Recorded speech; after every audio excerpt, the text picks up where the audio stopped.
Okay, I hope that my microphone is still working. Really makes me kind of angry that there's so many cars right now outside. Not only that, there's like people arguing outside. But let's try this out. I'm gonna have to edit the hell out of this clip. And I don't even remember if I remember how to not blow into the microphone. Anyway, I've been wanting to get through a couple of books. I've been wanting to read a couple of books, and I don't know if I can't finish them.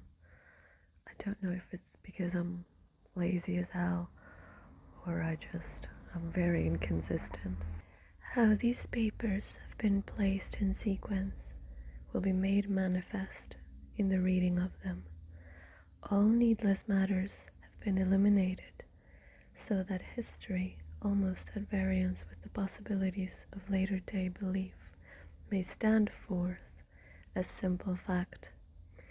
There is throughout no statement of past things wherein memory may err, for all the records chosen are exactly contemporary, given from the standpoints and within the range of knowledge of those who made them. Chapter 1. Jonathan Harker's Journal, kept in shorthand. 3rd of May, Bistritz. Left Munich at 8:35 p.m. on May 1st, arriving at Vienna early next morning. Should have arrived at 6:45, but train was an hour late. Budapest seems a wonderful place, from the glimpse which I got of it. From the train and the little I could walk through the streets, I feared to go very far from the station, as we had arrived late and would start as near the correct time as possible. The impression I had was that we were leaving the west and entering the east, the most western of splendid bridges over the Danube, which is here of noble width and depth, took us amongst the traditions of Turkish rule. We left in pretty good time and came after nightfall to Klausenburg. Here I stopped for the night at the Hotel Royal. I had for dinner, or rather supper, a chicken done up some way with red pepper, which was very good but thirsty.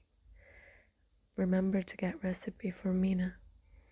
I asked the waiter, and he said it was called paprika Händel, and that, as it was a national dish, I should be able to get it anywhere along the Carpathians.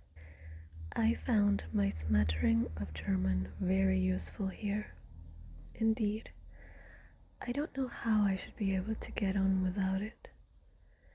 Having some time at my disposal when in London, I had visited the British Museum and made search among the books and maps in the library regarding Transylvania. It had struck me that some foreknowledge of the country could hardly fail to have some importance in dealing with the noble of that country. I find that the district he named is in the extreme east of the country, just on the borders of 3 states, Transylvania, Moldavia, and Bukovina, in the midst of the Carpathian Mountains. One of the wildest and least known portions of Europe. I was not able to light on any map or work giving the exact locality of the castle Dracula, as there are no maps of this country as yet to compare with our own Ordnance Survey maps. But I found that Bistritz, the post town named by Count Dracula, is a fairly well-known place. I shall enter here some of my notes, as they may refresh my memory when I talk over my travels with Mina.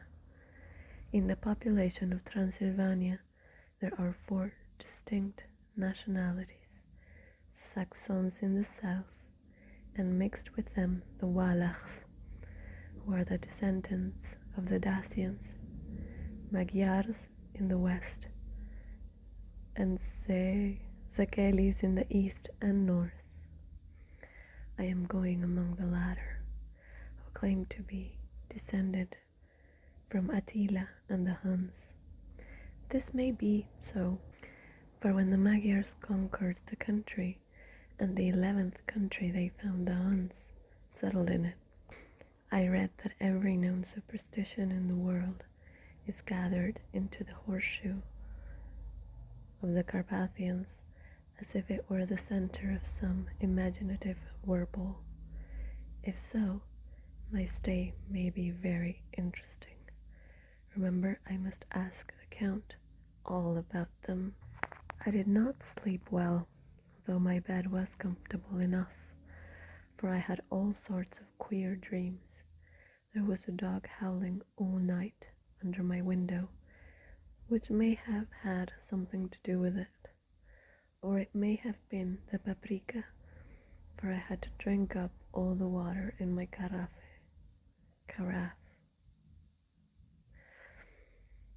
and was still thirsty. Towards morning, I slept and was wakened by the continuous knocking at my door. So I guess I must have been sleeping soundly then. I had for breakfast more paprika and a sort of porridge of maize flour, which they said was mamaliga, an eggplant stuffed with forcemeat, a very excellent dish, which they call impletata. Remember to get recipe for this also.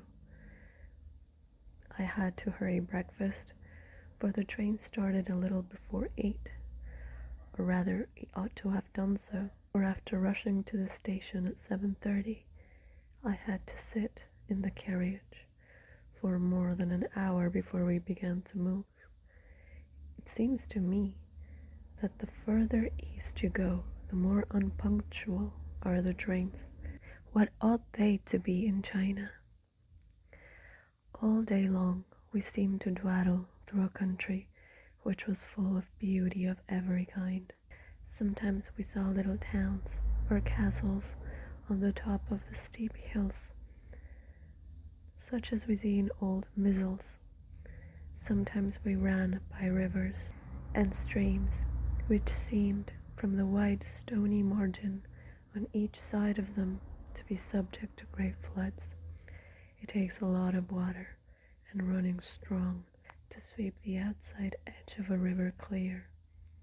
At every station there were groups of people, sometimes crowds, and in all sorts of attire. Some of them were just like the peasants at home, or those I saw coming through France and Germany, with the short jackets and round hats and homemade trousers, but others were very picturesque. The women looked pretty, except when you got near them. But they were very, very clumsy about the waist. They wore white sleeves of some sort or other, and most of them had big belts, with a lot of strips of something fluttering from them like dresses in a ballet, but of course petticoats under them. The strangest figures we saw were the Slovaks, who were more barbarian than the rest, with their big cowboy hats and great baggy dirty white trousers, white linen shirts, and enormous heavy leather belts, nearly a foot wide, all studded over with brass nails. They wore high boots with their trousers tucked into them, and had long black hair and heavy black moustaches.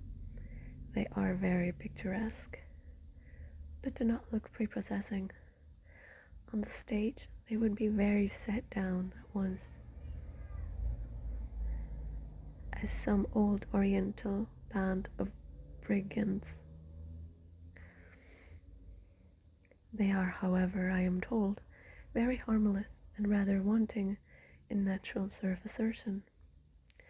It was on the dark side of twilight when we got to Bistritz, which is a very interesting place, being practically on the frontier, for the Borgo Pass leads from it into Bukovina. It has had a very stormy existence, and it certainly shows marks of it. 50 years ago, a series of great fires took place, which made terrible havoc on 5 separate occasions.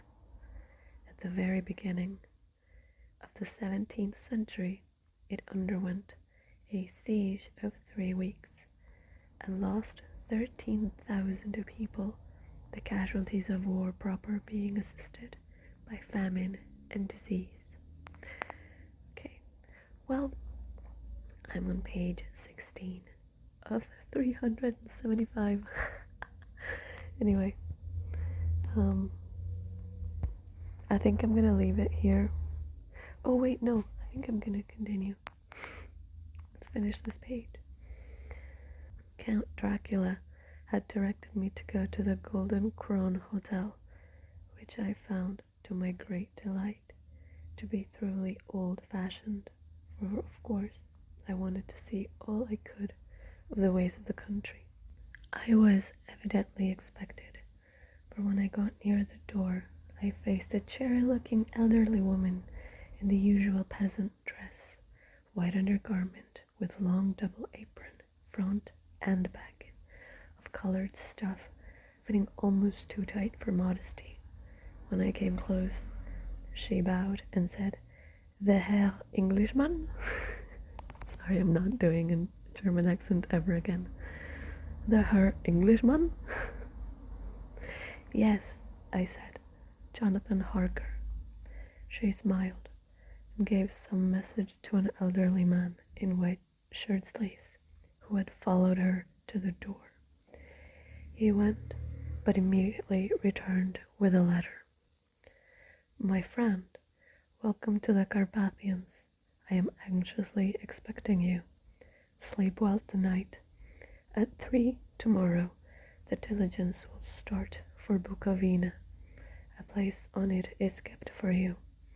At the Borgo Pass, my carriage will await and will bring you to me.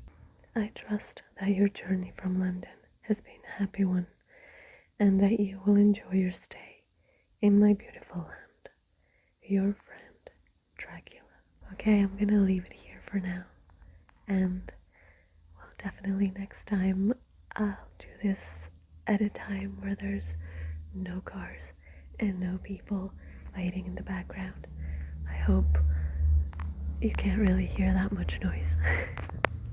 And I don't know, I'll see you next time.